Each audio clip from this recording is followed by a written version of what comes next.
Hello and welcome back to Digging Cat Homestead. I'm Lawrence W. Moore, and as always my wife Liza Sahito is on the camera.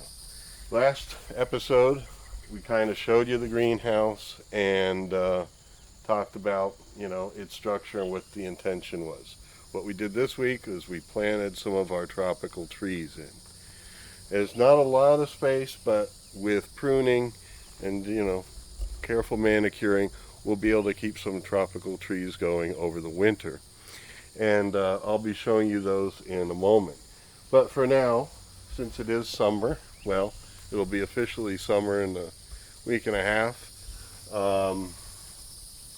We have the sliding doors open, and if you see all the way to the back up near the apex of the roof, there's a back window that's open.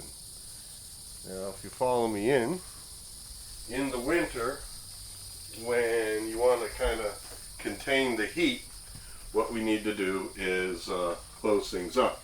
So obviously the sliding doors will close, and then we're also going to close up this window. We'll put a latch on it. That latch is just to the left there. Obviously we have a ladder just for the greenhouse here that we'll be able to use to latch it up. There's weather stripping all over these panels here. Basically everywhere where panels meet the side, we put weather stripping in. It's got this silver back to it. Basically this weather stripping will help keep a good seal and keep the heat inside. But in the summer we'd like to keep this open, and with the sliding doors being opposite to this, basically you can get a better airflow through here. And this is how we are planning to keep this warm in the winter. Not only is it good to have things closed up and sealed well, but you want to have a little bit of heat in here too. And so what we set up is these ceramic pots with, now this is wet right now because we've been watering this heavily, but basically we have a tray for a tea light candle. You put this on top, and basically the candle's heat will radiate outwards inside of here, and the ceramic will kind of absorb it and hold it and also radiate it out. And then you put a second one around that, a bigger one, and basically it's the same thing. You have a second layer where the heat inside builds up and then gets absorbed into the ceramic here. And what happens with the ceramic is it basically absorbs the heat and radiates it out, but it kind of like maintains it for a while. So basically it'll help the heat be maintained in here, and we have two of these, one right here and one at the back end. Basically it'll help keep the heat going out to get it through the night, because usually by the time it meets daytime and the sun comes up in a couple hours, it's not freezing anymore. And so at least in our climate zone and our area in North Florida, that's the way it's been the past few winters. You get a few days here and there where it drops below freezing, maybe for like 2 or 3 nights in a row, but during the day, the freezing ends. It's just overnight. So we basically want them to get through the night, and then in the day we can open up the doors, air it out a bit, then close the doors for the night, and that'll be the plan. 24 hours basically since we planted these trees, so I'll show you what we've got here. We have a cachucha there. That's a plant. It's a type of pepper. Not very hot, but it's still a tasty pepper. Anyway, here we have ruby red guava. So this is a guava here, and then over here this is Arkan star fruit. These are prolific plants. Oh yeah. The star fruit needs to age more. This one was a recovered plant from a star fruit that died on us during frost and freezing temperatures, but it had a sprout that regenerated, so it's growing up again. But basically once these guys get to be a couple years old, they'll start producing plenty of star fruit. Great for fruit fiber. And this guava is already a bit of a producer. We got some flowers right here, and so yeah, that's great to have. Over here We have Tommy mangoes, not mangoes, Tommy mangoes. Yeah. Is it Tommy? Yeah, Tommy. That's They're low fiber mangoes. mm. Good for iodine. Okay, so anyway, it's here. Tommy's here. And then over here we have Another Tommy. two Tommies. Yeah. Their leaves look different. Yeah. Well, wait a minute. Okay, no, down here the older leaves look the same. Yeah. These are newer leaves up here. They look a little different. Something with mangoes, like the edge leaves are floppy, like the ones that are supposed to be on the tippy top of the tree, and it looks like they grafted that from like a tippy top branch. I don't know. If you've seen a mango tree, you know what I'm talking about. Okay, well. They're floppy leaves on the top. Incidentally, the soil here is very sandy, so we had to basically put some bone meal when we drilled the holes with the auger to put in the trees.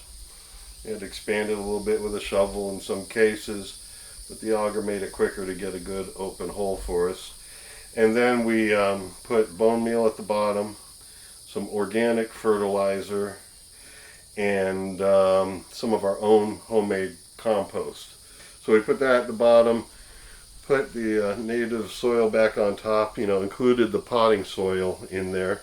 But then we put the native soil back on top, and then we have some, dead grass and stuff from when we cleared this area for the greenhouse. And so that dead grass is basically a mulch on top.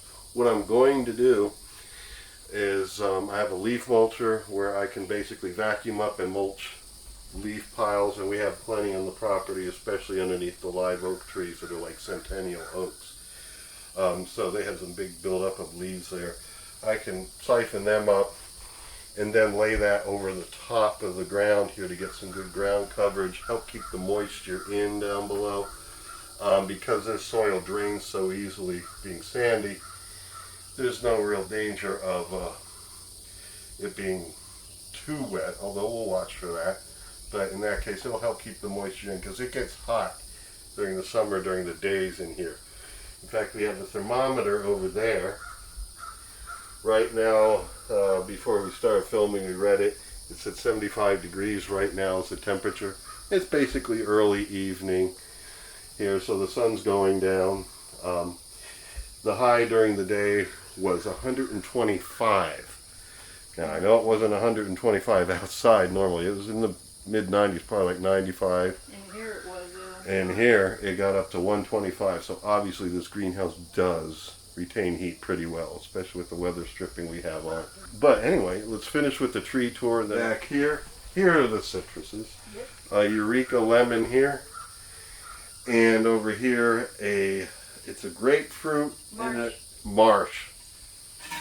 It's got another name too there. Oh, by the way, if you like our style here, giving you some information, talking to you, we're taking it easy, please hit the like button. Consider subscribing to the channel. We're putting out videos weekly on Fridays. We usually upload and have it timed to release somewhere between 4 and 6 p.m. Eastern Standard Time, U.S. We'd love for you to join us, and please leave a comment. Let us know what you think. So anyway, yeah, marsh grapefruit and Eureka lemon. I mean, citrus can make it through the winters here. It's just last winter we had a few days that went down to like 18 degrees at night, and the citruses in general weren't having it. Further south in central Florida, then of course that's the hot zone, and southern Florida, those are the hot zones for growing citrus. But up here, it's a little bit tougher. Over here we have, oh, you told me before we started. Smells good, but I forget. Guanabana. Or actually, soursop. Yeah, that's what the English is, soursop. Spanish guanabana. And we have two here. This one's short over here at the side. So what we plan to do further with this is put two cedar grow tables. They're basically about this tall, and they do have, they are like a bed where you put soil in them. and we're going to put them in the back corners. That's where we can maybe not put soil in them, but put pots in them and stuff for things we want to start early or things like that.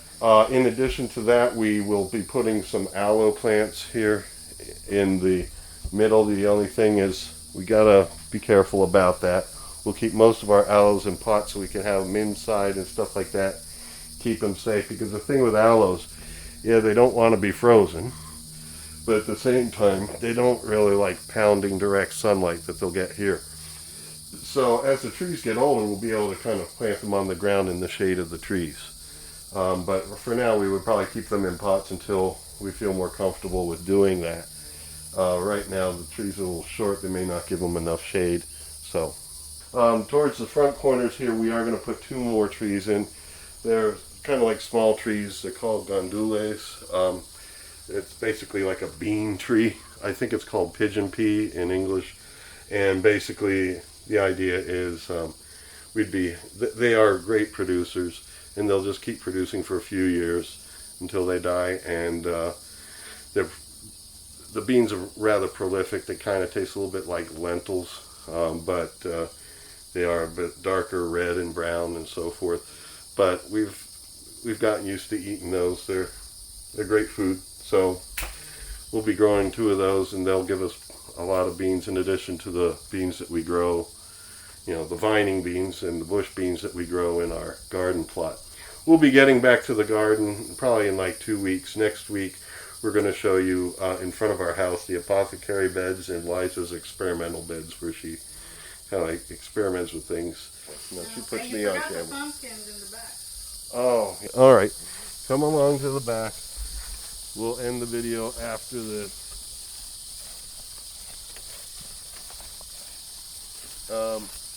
Yeah, so in the back here we have some pumpkins growing.